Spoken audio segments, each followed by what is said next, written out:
Welcome to Sages of the Ages. Remembering Forgotten Wisdom, we're the Sage Seeking Sisters. Don't forget to like, subscribe, and share. And today with us, we do have Tom. How are you? Fine. Good. We're glad to be here with you today. I'm glad to be here too. Yes. So the first. Of course, I live here. Yeah.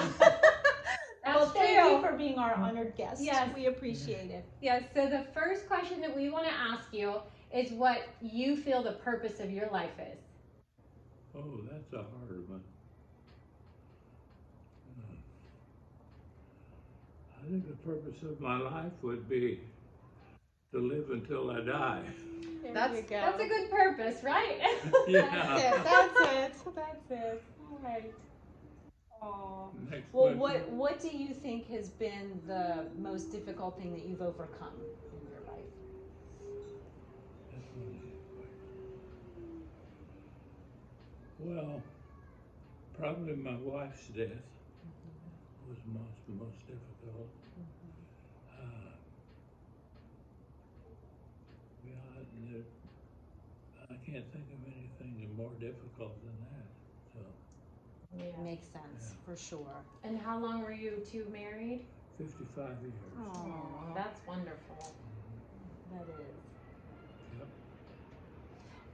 Oh, And- well, go Sorry. ahead. I was just going to ask how you think that society overall is different than when you were growing up. I think it's much worse.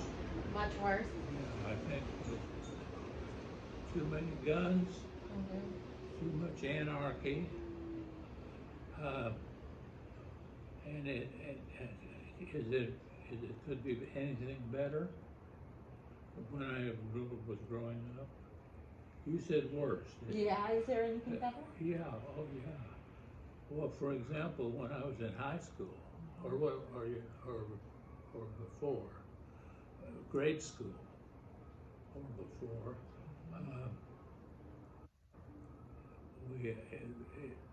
gasoline was 35 cents a gallon. Ooh. So I mean, I wish we That had sounds those good to me. prices. Yeah. That would be good. So I mean, I lived through the Depression. Right, I was born right after the Big Depression. Born in '31, and my folks moved from Florida to Oklahoma, and my mother was from Alabama, and my father was from Kansas, but they met in Florida, Hollywood, Florida, and she was working in a jewelry store, and also she played the piano in church, piano or organ, one or the other. And can I go about say anything about education? Sure. Please. We need Well, that too. my grandmother on my mother's side lived with us for a while. She was from Alabama. She lived with us, and she was divorced, and she lived with us, and she taught me reading, writing, and arithmetic when I was very young. In fact, she taught me that, and my mother taught me piano lessons. Nice. But the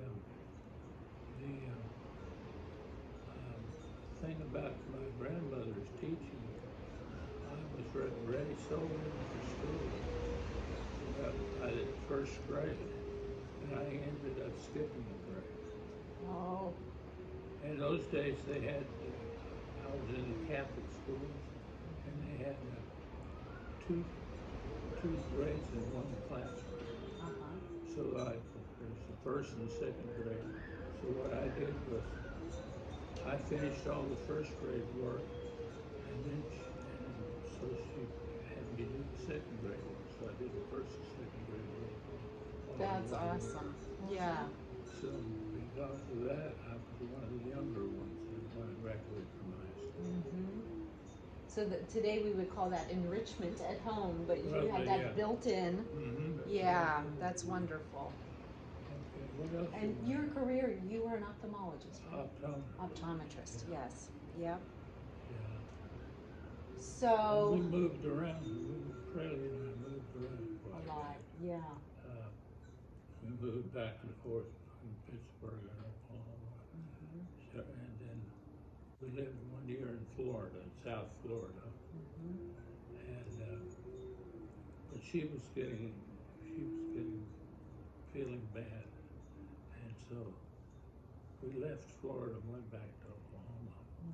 And I was enough older than her. I retired then, and she barely got back to Oklahoma, and then she had a 3-way bypass, heart deal. Wow. And but then after she recovered from that, and then she had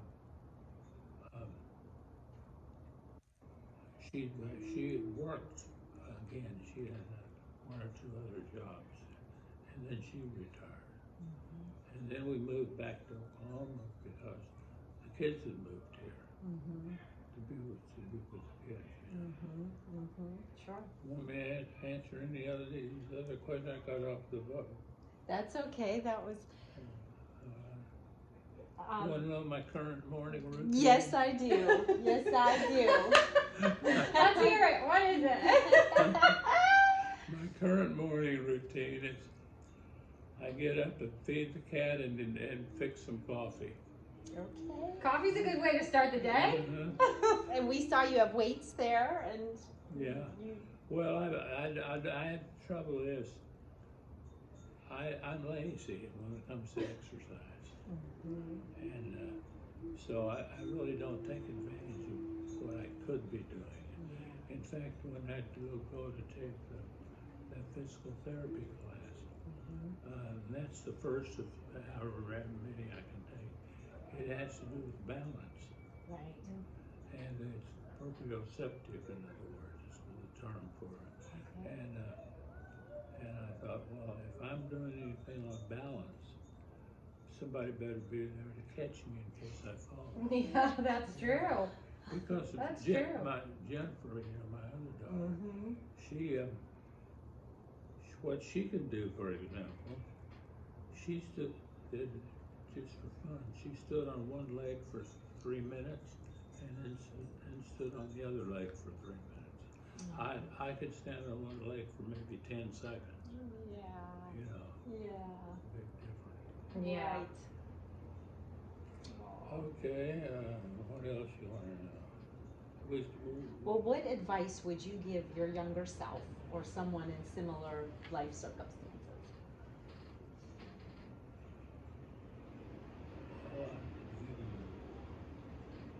tell them not to do like I did. What's that mean? Yeah. Which one? Well, I had a tendency to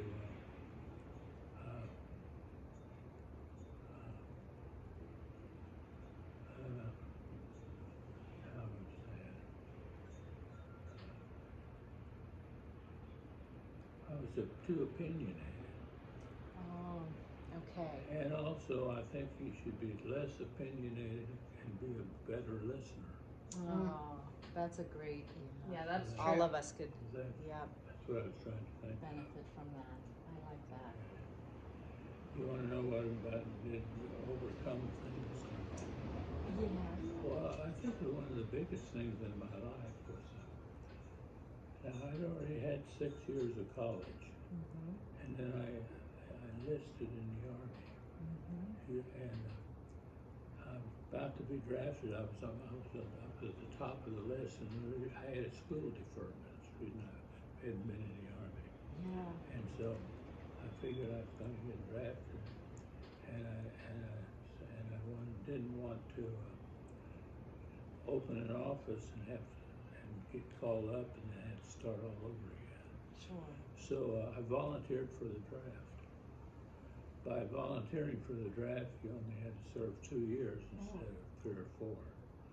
And so that was quite an experience for me.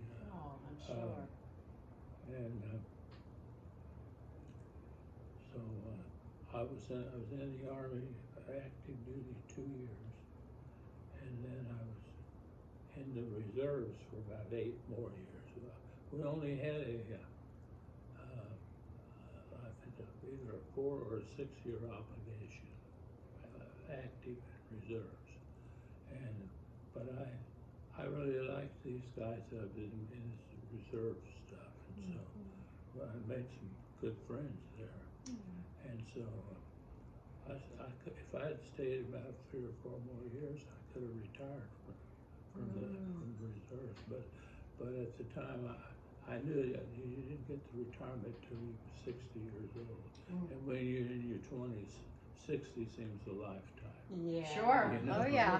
For sure. It is. Yeah. For sure.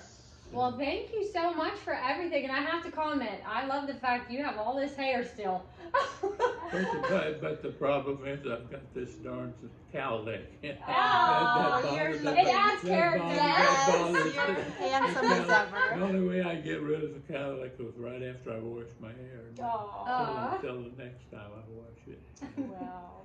Well, thank you so much for being a guest with us. We do appreciate it. Yeah, and your daughters and grandchildren are very blessed and fortunate to have you.